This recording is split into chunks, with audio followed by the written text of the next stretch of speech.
So this morning in Dallas, 105.3 The Fan, very popular station in Dallas. Mike Fisher, who's an award-winning journalist, 30 years covering the Cowboys and the Mavs in Dallas. He's a go-to guy for information. And he had Jason Garrett on the show this morning, and they were talking about what we've talked about today, is that the play calling at the end of the game, Dak was on fire. Dak was controlling the tempo. Dak was just in. He was like an NBA guy that was hot. He was in a zone, and they took the ball out of his hands.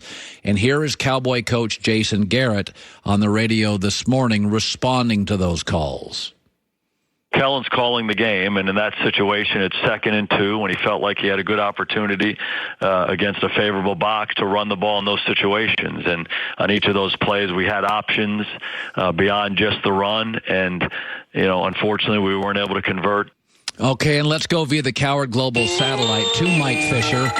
Okay, when you're doing radio in the morning, you certainly, Mike, you hear the city talk. And in Dallas this morning, Dak was terrific last night. And the coaching for the Cowboys, how many Viking screens could they run? They didn't adjust the play calling. Did Garrett, Mike, get a lot of heat on your show? Well, especially for the offensive play calling. I called it this morning and I got a chance to sit in with Sean and RJ on 105.3 The Fan, and I called it institutionalized stubbornness. I really believe that there's still flashbacks around here that, hey, let's just do it the way we did it with Emmitt Smith and Larry Allen and Troy Aikman and Eric Williams and Mark Stepnoski, and this isn't that. This offensive line isn't that. And this circumstance isn't that. In a vacuum, it's a great idea to keep running the ball. Great idea to run Ezekiel Elliott. But this game wasn't played in a vacuum. This game was played, Colin, in a situation in which after the game, I asked owner Jerry Jones about his disappointment over the failure of the running game and maybe over the institutionalized stubbornness. And he said, it's as if Mike Zimmer, Vikings coach, came to AT&T Stadium and hung up a big sign that said, "Thou shalt not let Zeke run." So given the fact that was the Vikings' entire scheme, entire strategy, institutionalized stubbornness is why the Cowboys kept running Zeke.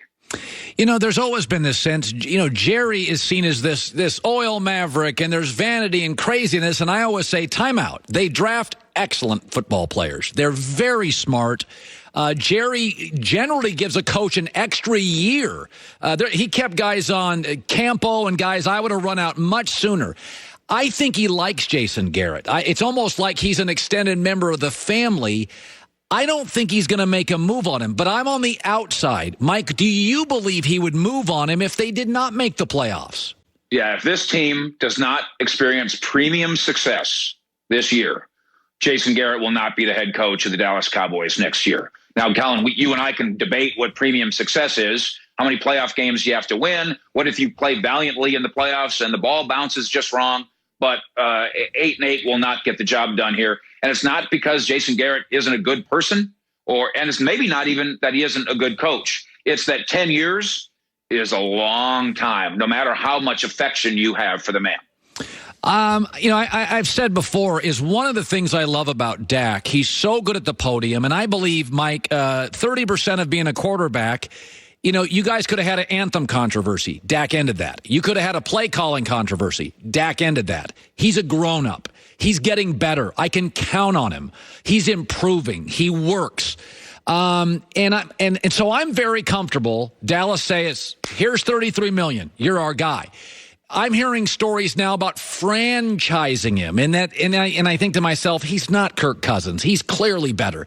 This morning, Mike, do you think he's going to get the contract? What about these franchise rumors where that helps the Dallas Cowboys long term, and they're going to be, they're just going to watch him for another year? Yeah, you've thrown a bunch of good stuff into a pile. Number one, we have now clarity, something that I already knew, but now we have clarity. It's Kellen Moore that calls the plays, even though his supervisor is Jason Garrett. Some of the plays are handed to Dak Prescott, and he makes choices, and he doesn't always make the right choice. He's a relatively young quarterback, and no quarterback always makes the right choice. But this organization is right. Jerry Jones, Stephen Jones, Will McClay, they are right in believing that, as Jerry told me not too long ago, we are betting our future on Dak Prescott. And Colin, part of it isn't just his qualities as a quarterback. You've nailed it. Part of it is his qualities as a person. He could have stood up and taken our bait after the game last night. Said, yeah, I didn't necessarily like that call or this call. He didn't do it. Not only did he announce that he wasn't going to question play calling, he ordered the locker room to not question play calling. Dak Prescott is a man. There is no plan to franchise him. There is no plan to not pay him. There is no plan to wait. Somebody could pick up the phone call today, and they're going to find a compromise between the Cowboys' desire of paying him like a top 5 quarterback, which is $30 million plus, and what I believe Dak's desire is, which is $36 million. And if they work out the years, we don't have to wait till next March or next year or next century. We can do this today. Yeah. Mike Fisher's joining us, award-winning journalist, completely tied into the Dallas market, and we're talking Cowboys today. I look at the NFC, and I say to myself, I like Green Bay, but you can run the football on them. I don't trust them. I think San Francisco's good, but they struggled with Washington. They struggle with Tampa. They have been, vulnerable. Their defensive line's just so darn good it overwhelms people. I think Dallas is fine. I think they're a very good football team. They're not going to have to play all of these NFC teams. It's a little March Madness. Somebody's going to get knocked off. Do you think there is, if they remain healthy, this could be this morning a Super Bowl team? Well, they're going to run into a bunch of teams just like them. At Detroit next week, although Matt Stafford might not play, obviously that makes a difference. But the Detroits and the Minnesotas and the Chicagos and the San Franciscos and New Orleans and Dallas and Green Bay, they're all on a similar plane, I believe. The problem is, your argument, as valid as it might be, you already lost to New Orleans. You lost to Green Bay. You already lost to Minnesota. Now you got to hit the road. So I think the gauntlet is a very difficult one. I have said, and I think we've all said, boy, if you play like that again, you can't win, except all these other teams play the same way. I think this may come down to Dallas at Philadelphia, as it so often does in this division now. That's a long way off. But part of the problem maybe around here is there's a belief, and maybe it is due to Jerry being the greatest salesman in the history of the planet. There's a hyperbolic vibe around here all the time that this is the biggest, and this is the best, and this is the year, and we don't need to get him. We already got him, and this guy's going to be the next something, and this guy's going to be the next. And it's Jerry's fault, if you will, as a salesman, because he's the greatest salesman in the history of the world. And maybe it's our fault that we keep buying it. That's a good way to put it. If they pay Dak the number, Mike, and maybe I'm asking this too soon, but Kansas City's going to pay Mahomes 40 large. Okay, if you think they're Mahomes beholden now, good luck. If you pay Dak 36, you're going to have to make choices here. Offensive line, Byron Jones. Do you worry that if you pay Dak, then this is the best collective talent he'll ever play with now? Is there a concern in Dallas? You pay Dak, you're losing guys. They have $80 million in cap room next year, but it's earmarked. It's already, in a way, spent. It's not spent in ink. It's spent in pencil and on calculators, and that includes Amari Cooper getting a gigantic deal. It includes Dak getting a gigantic deal. And if they can make it work with Byron Jones, obviously they like to keep him. Now, that going rate for cornerbacks was $16 million. That's not going to happen.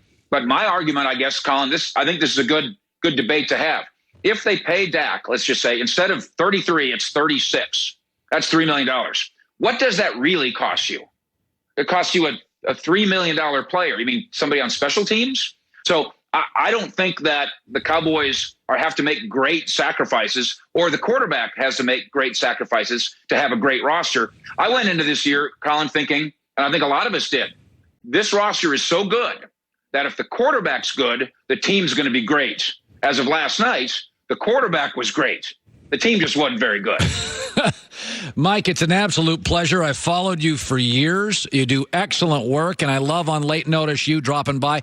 I love the background. That is a Texas home right there. That is what a Texas home looks like. I just had this painted this morning. It's all fake. Mike, thank you so much for joining us in the herd. Thank you, sir. Good stuff. There you go. He makes a good point. Dak was great, and the Cowboys weren't last night. Now, the whole show we talk about Dallas. Let's acknowledge Minnesota may have the best roster in the league. They may have the best roster in the league. People bang on their offensive line. Their offensive line's fine. They're not as good at corner, maybe, as people think. And they were missing starters. But Minnesota, I mean, if you told me it was the best rosters in the NFL, I think Minnesota's number one. I'm trying to think of it. No, I don't put San Francisco number two. I think a lot of that's coaching. Minnesota, best roster. New Orleans is way up there. Dallas is top 3 or 4. I think that's where I'm at. I like San Francisco and Pittsburgh if Big Ben was healthy. I think both those teams have the Niners who played tonight and the Steelers who played yesterday. If you put collectively their 25 and under defensive players, you would have one of the best defenses in league history. You can put the Ravens in there too. Ravens have a very good roster. I don't think it's as good as Dallas's. I don't think it's as good as New Orleans. I think Minnesota has the best collection. I'm watching that game last night. My takeaway is, does everybody understand? We are watching like 30, 25 B+, A- or above NFL players. You may have the 2 best running backs in the world playing last night on Sunday Night Football. Here's Joy with the news. No.